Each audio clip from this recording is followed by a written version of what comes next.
Hello, my name is Angie Godfrey.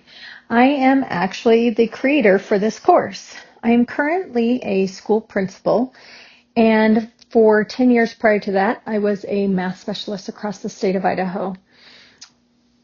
In this video, we're going to look at the different models and strategies starting with addition. In subsequent videos, we'll look at subtraction, multiplication, and division. The next video that you're about to see is an old one. It's from Jo Boaler, where she talks about what she calls derived strategies or invented strategies, which you learned about a few minutes ago.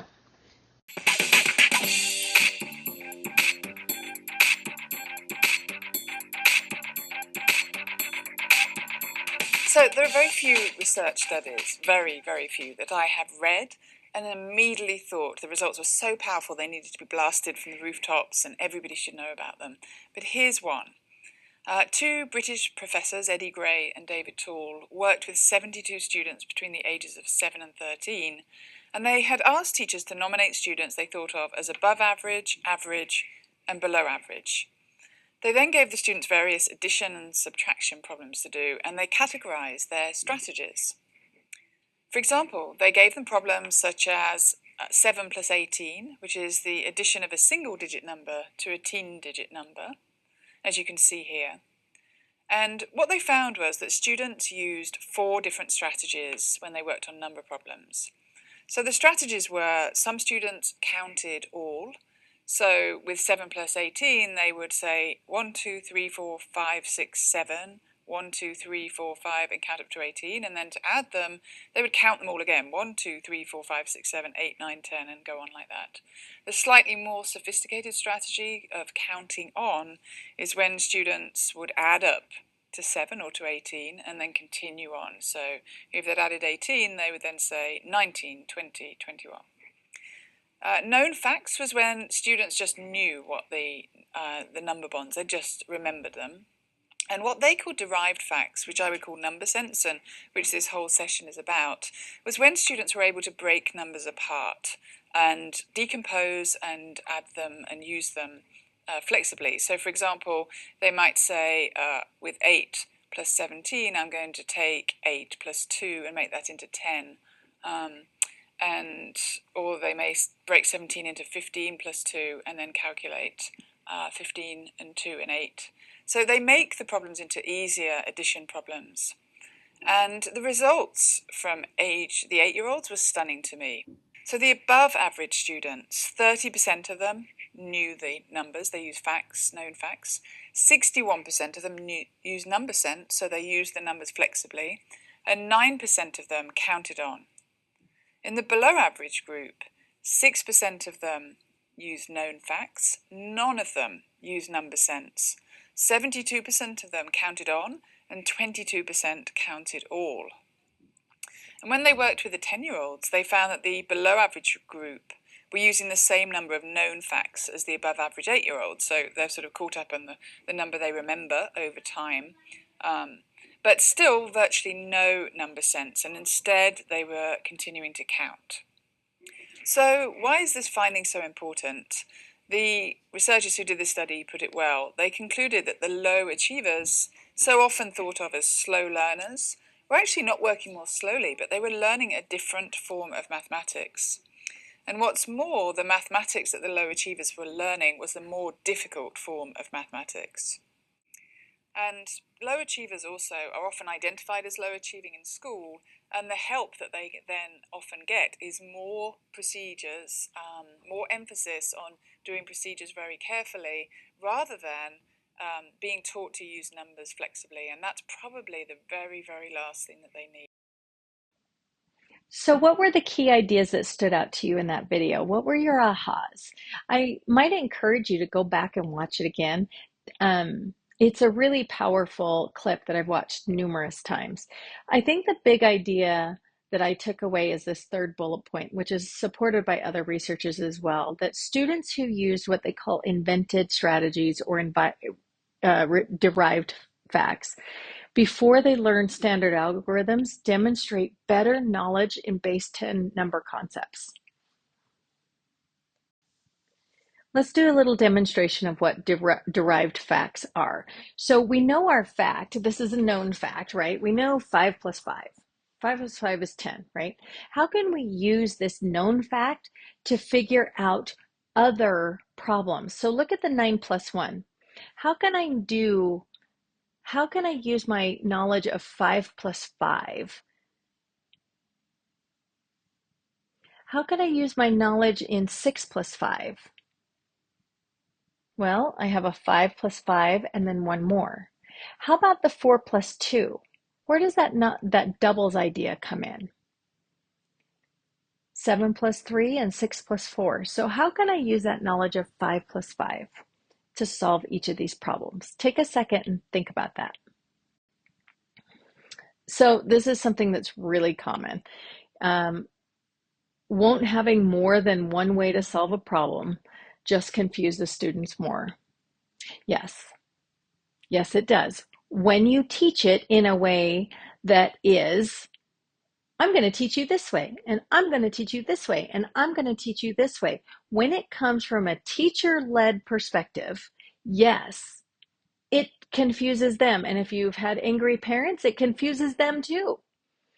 The point is not to teach these different ways and then the kids can pick the best one that they want.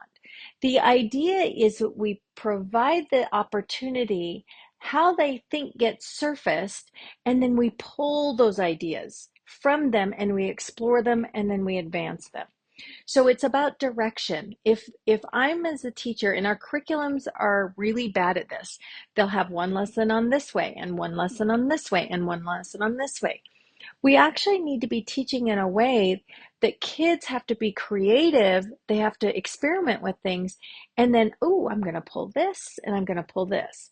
So that direction of where the information is definitely coming from matters.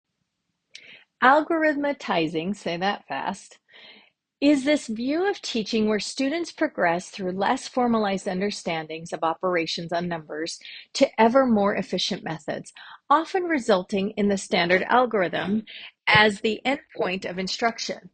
This process begins with contextual problems, which are chosen to allow students to create specific models of interpretation. This progression of knowledge allows students to develop meaningful operations rather than memorization of symbolic procedures. Students develop a personal connection to what they're doing and a deeper understanding of when to apply models during the problem solving. The goal of this instructional view is to aid students in navigating the mathematical environment with understanding. Let's take a look at number relationships. We can recognize the importance of students developing counting skills and an understanding of quantity. So now we want to take a look at how these ideas are connected to important number relationships. What resonates with you about this quote? But too often, teachers move directly from the beginning of ideas of counting to addition and subtraction, leaving children with very limited collection of ideas about number to bring to these new topics. The result is that children continue to count by ones to solve simple story problems and have difficulty mastering basic facts. Emphasizing number relationships is key to helping children fully develop number sense. Number sense is something that grows and develops over time.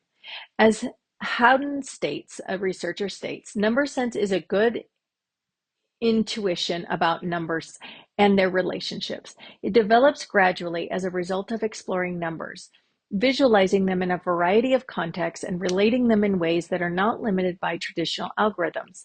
Skills such as counting, writing numbers, and cardinality, which is telling how many, have long formed the basis of early childhood math education. Just a quick example about what cardinality is. If you've ever worked with the little and you go, 1, 2, 3, 4, 5, how many are there? And the child will go, 1, 2, 3, 4, 5. Oh, well, how many are there? 1, 2, 3, 4, 5. That's cardinality, is recognizing 5. I have 5. But we want the students to go beyond those skills to understand the relationships between numbers. For example, thinking about all the ways we can compose 10 and the relationship of 8 plus 2 being the same as 2 plus 8. Here's a possible list of the kinds of things that children should know about the number 8. Children typically develop skills by mimicking adults, such as counting, writing, and reading the numeral. They should also be able to count objects and know the last number tells how many, also known as one-to-one correspondence and count cardinality. These skills have long formed the basis of early childhood math education, but we want students to go beyond those skills to understand the relationship between numbers. Looking specifically at 8, for example, we want students to know which numbers are 1 or 2 more or less than 8, and that 4 doubled is 8. We also want students to be able to decompose the number visually. This can be in recognizing spatial arrangements like those on a dice or in a bar model that shows the part-whole relationship between, in this case, 3, 5, and 8. We also want students to start seeing numbers in relation to their anchors of 5 and 10. The number relationship understandings we have set up to use strategies in our thinking and ways we approach problems. This is the progression of addition of strategy development. This is just another list of the relationships that need to be developed during addition and subtraction. You have spatial relationships, 1 and 2 more and 1 and 2 less. This isn't so much about counting 1 more and 2 more. This is about mentally knowing what's 2 more and what's 2 less. They start by counting, but if they know the hundreds chart or they know the number line, they can visually jump it. Using benchmark, 5s and 10s. 10 is such an important role in our number system that being able to use those as our benchmark or our friendly numbers is really helpful. And then these part-whole relationships. A lot of times in our curriculum, they're fact families, number bonds. This helps us conceptualize what's happening within this relationship. Now, we've already talked a lot about strategies and models, but what are some of the models that you use in your class? Think about the different tools that your kids use at your grade level. And then what are the strategies that are introduced at your level? Hopefully you can start to see that we're going to move back and forth along this progression depending on the complexity of concepts that we're working with as we build these conceptual understanding. As I mentioned before, finger counting is more about it being an indication of the strategies being used. This helps us know what needs to be done to move the kids to the next level of sophistication. We see how students begin with using physical tools such as base 10 blocks to represent how they are thinking about the quantities and relationships to the problem. Then we see them moving to use visual models. Visual models such as tally marks and bar models and number lines represent the quantities using magnitude and proportionality. We can see the size and or distance of an abstract number. A visual model is powerful because it visually shows what is happening to the quantities involved. Students are able to reason about and process what is happening mathematically when they see how the quantities relate to each other. The visuals give meaning and structure to the numbers and operations. From here, students progress to using symbolic models. Symbolic models using only numerals and symbols to notate thinking are more formal ways of communicating and how students are thinking about quantities and the problems. The standard algorithms are viewed as very formal models for problem solving. Throughout this course, we'll be using these terms, physical, visual, symbolic, to describe the models. You may be familiar with some of these other terms, an active, iconic, symbolic. It just really depends on the researcher.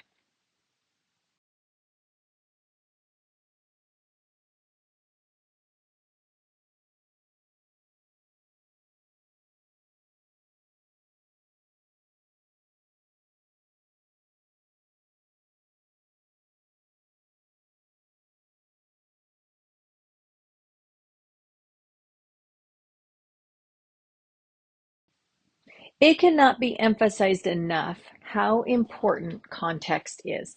Many times we just plop some numbers in front of the kids and have them work with them. Context is super important to building reasoning and developing their numeracy and understanding in these relationships.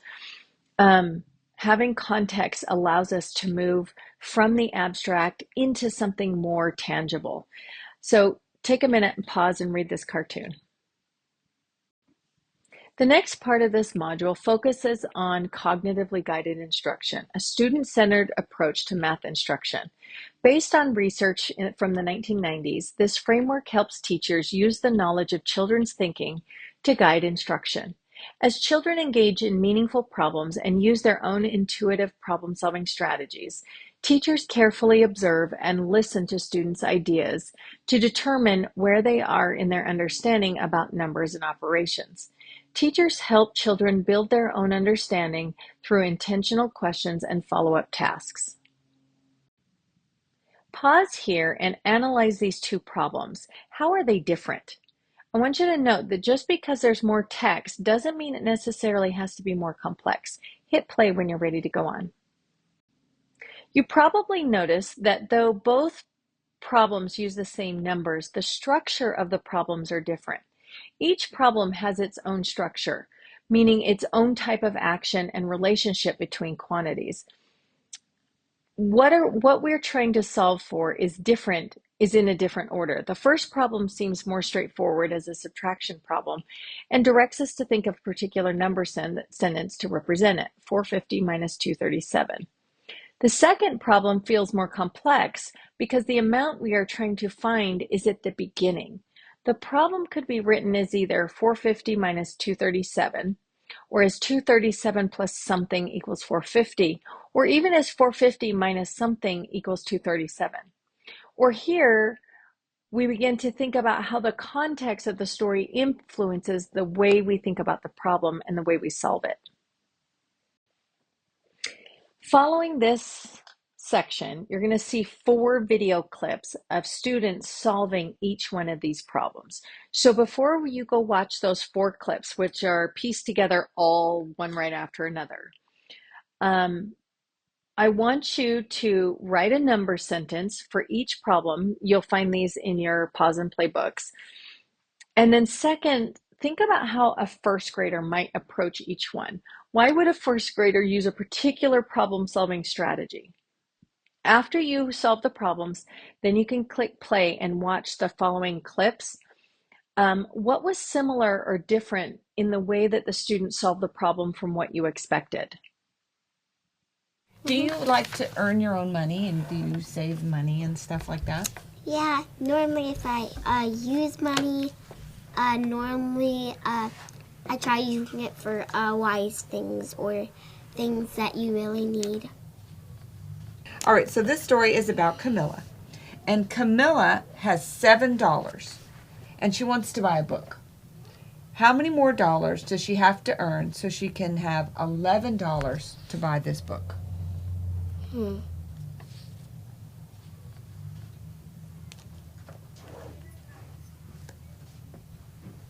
4. How did you get 4? I used my fingers. Tell me how you use your fingers.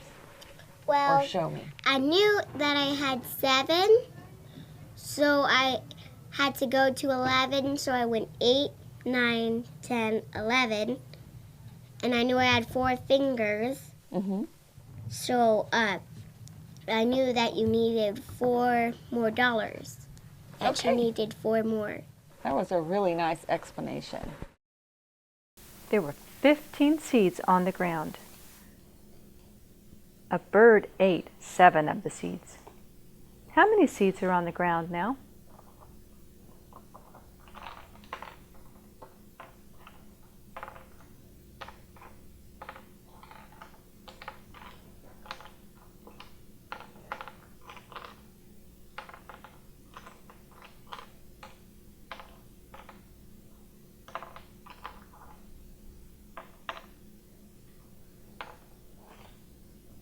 $17. 15. Oh. It just sounds like the same. Maybe 7.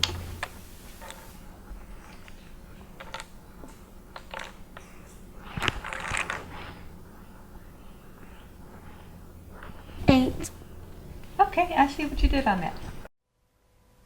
Isabella has 4 pencils. Natalie has 9 pencils. How many more pencils does Natalie have than Isabella?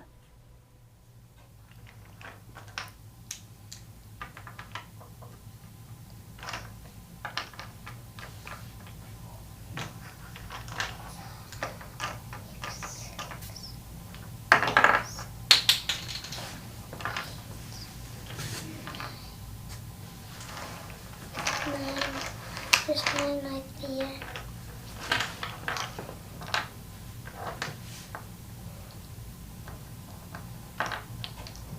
4 right there.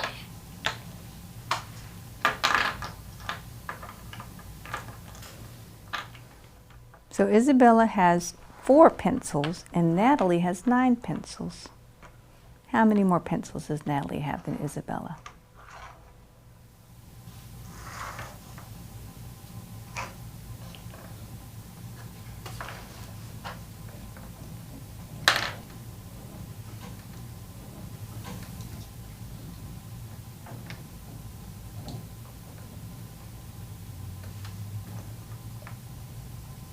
Five. 5. And I see exactly how you solved that. Ryan had 4 toy trucks.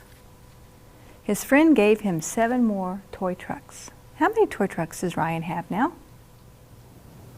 11. Oh, how did you figure that out? Because 3 plus 7 equals 10, so 7 plus 4 will equal 11. Okay. The CGI framework includes 4 classes of problems based on the relationships of the quantities and the actions involved in the problems. The 4 classes are joining and adding. Sometimes, depending on where it gets published, they're called joining problems or adding to problems. Taking away or separating problems, part whole, and comparison problems. Problem types are determined by the structure, or problem types are determined by structure, the relationships and actions, not necessarily by addition or subtraction. We do the kids a real disservice by forcing them into, oh, what's the operation we're going to use to solve this? We want to get them there eventually. But a lot of times, addition and subtraction are interchangeable depending on what needs to be found. A different type, a problem type within each class results depending on what's missing. Students don't need to know the names and labels of these problem types. In fact, I will hunt you down if you start making them learn that these are joining and these are separating and these are joining results unknown. They don't need to know that. These are the relationships that they need to start to understand in order to solve them efficiently and effectively. What do you notice is the same and different about each of these problem types? They all have actions, and the different position is unknown. So let's take a look at each one more closely. The first one we'll dive into is called joining result unknown. These problems involved joining quality. This is the action that we're doing. We're taking 2 quantities and we're pulling them together. However, an unknown quantity can be in the different position. So notice that the unknown is not isolated to one side of the equal sign. The first problem type is called join result unknown. In this problem, Elise has 5 strawberries and Max gives her 8 more. The unknown quantity is the total as we see represented here in the equation. The second problem is called join change unknown. Elise has 5 strawberries and Max gives her some. The change is in what Elise has, and the amount Max gave her is the unknown. Again, we see this represented in the equation 5 plus some amount equals 13. In the third problem type, Elise has some strawberries. Max gives her 8 more, and now she has 13. So what is the unknown? It's at the beginning of the problem. These are actually really hard for little ones. We don't know how many Elise has to start with, so that is why this is called a join start unknown. The start is the unknown quantity, and we can see that in this equation. something plus 8 equals 13. There are many words and actions we can associate with joining or adding two problems. Children can imagine finding, buying, receiving, gaining objects. What do you notice is the same and different about these problem types? Let's look at each category or subcategory. This is separating problems. These problems involve separating quantities using some sort of action. Just like the joining and adding problems, an unknown quantity can be in different positions in the context. The first problem type is called a separate result unknown. In this problem, Elise had 13 strawberries and gave Max 5. How many does she have left? Here, there's a beginning amount, an amount that is separated out, and the result is unknown. We see this reflected in the equation. The second problem type is called a separate change unknown. Elise has 13 strawberries. She gives some to Max, and now she has 5. There's still the action of separating quantities, but what's unknown? Well, we don't know how many she gave to Max, so the change is unknown. Again, we can represent this with the equation 13 minus something equals 5. The third problem type is called separate start unknown. What do you think is the quantity we don't know in this problem? Elise has some strawberries. She gives 5 to Max, and now she has 8. We don't know how many she started at the beginning. The problem involves separating quantities, but we don't know how many there are to begin with. The equation shows blank minus 5 equals 8. Just like with the joining problems, there are many other words and actions children can associate with separating from problems. In their everyday world, they can experience ideas such as giving away, losing, breaking, eating, etc. Another problem type structure is based on part-whole relationships in sets or collections. So there's no joining, there's no separating. And this is a perfect example of why these problem types aren't dependent, like joining problems aren't all adding, separating problems aren't all subtracting. Part-whole, adding and subtracting can be a part of it. So how are the part-whole problem types different than the joining and separating problems? The first problem is a part-whole, and the whole is unknown. Elise has 5 big strawberries and 8 small strawberries. There are 2 parts to the set of strawberries. We don't know the whole amount or the set. Our equation for this problem is 5 plus 8 equals something. The second problem is a part-whole, but a part is unknown. 5 are big and the rest are small. We know the whole amount and 1 part.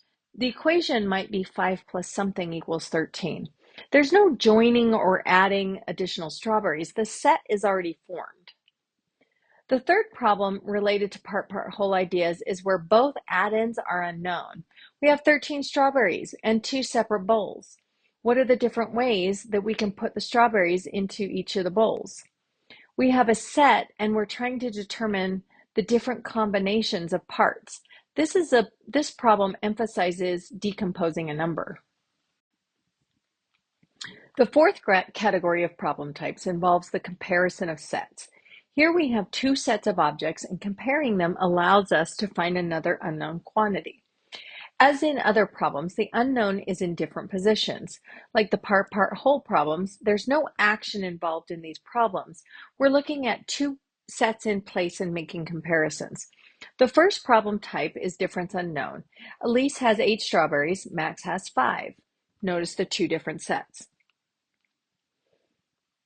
The question is, how many more strawberries does Elise have as compared to Max?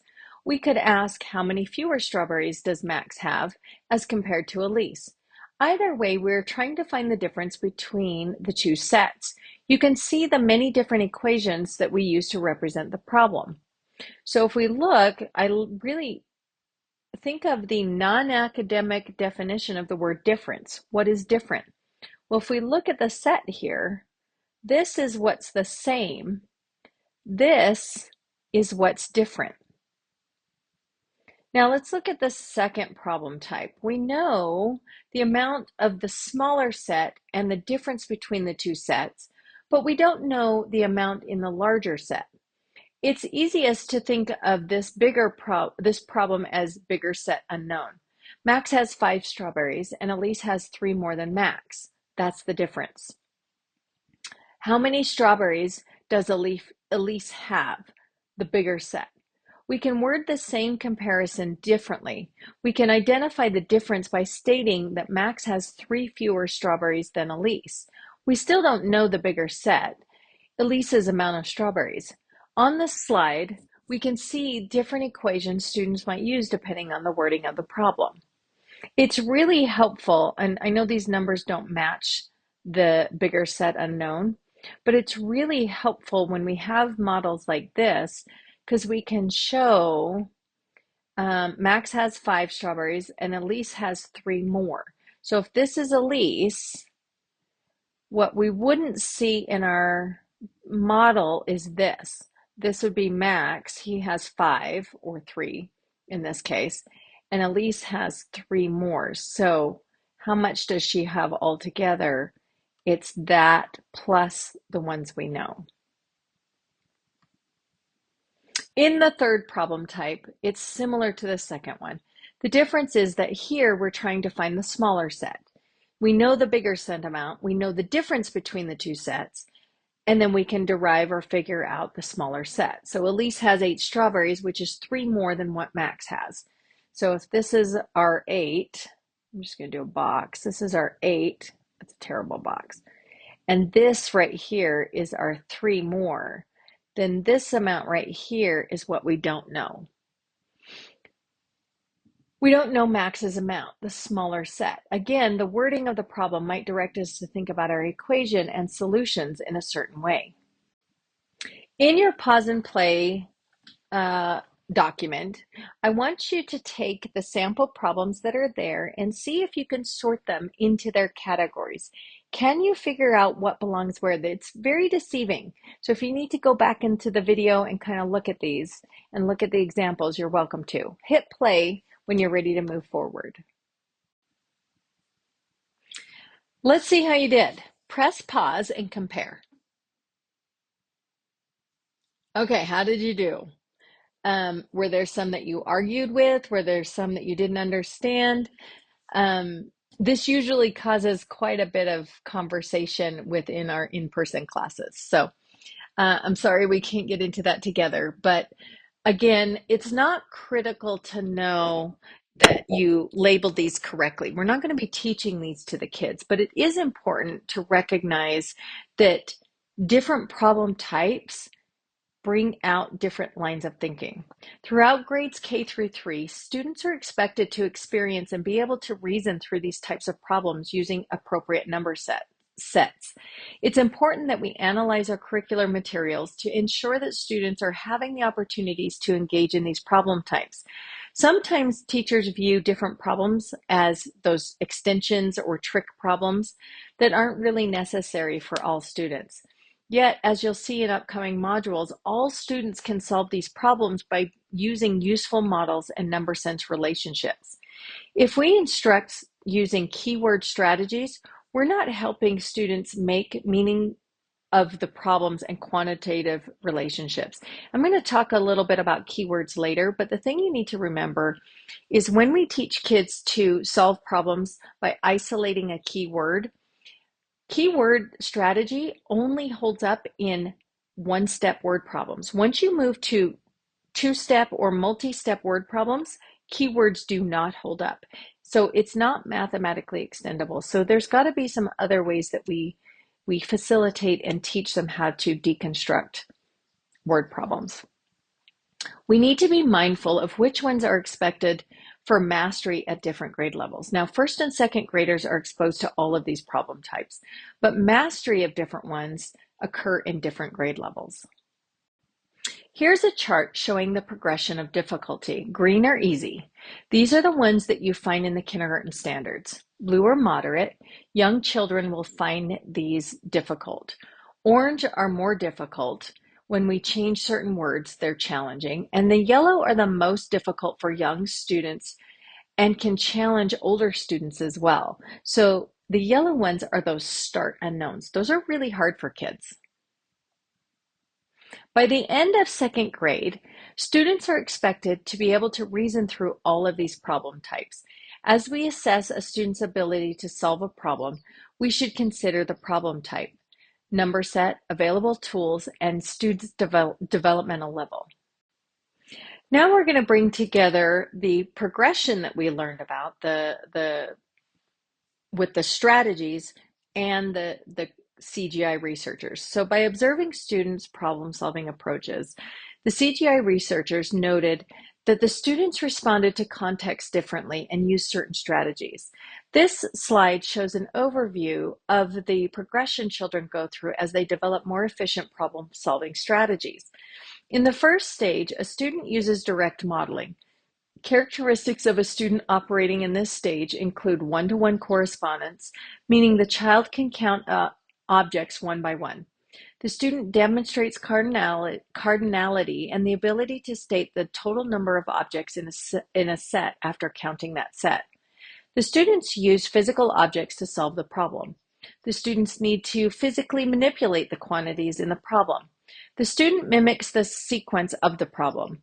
The sequence of the problem is very important as the child imagines acting out the situation in real world. The second stage, the student uses counting strategies and is called a counter.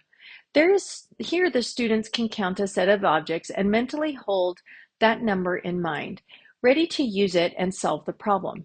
The student can perform what is called double counting, meaning an object can represent a number in two different sequences. For example, to count on from 8 to get to 12, I use my fingers.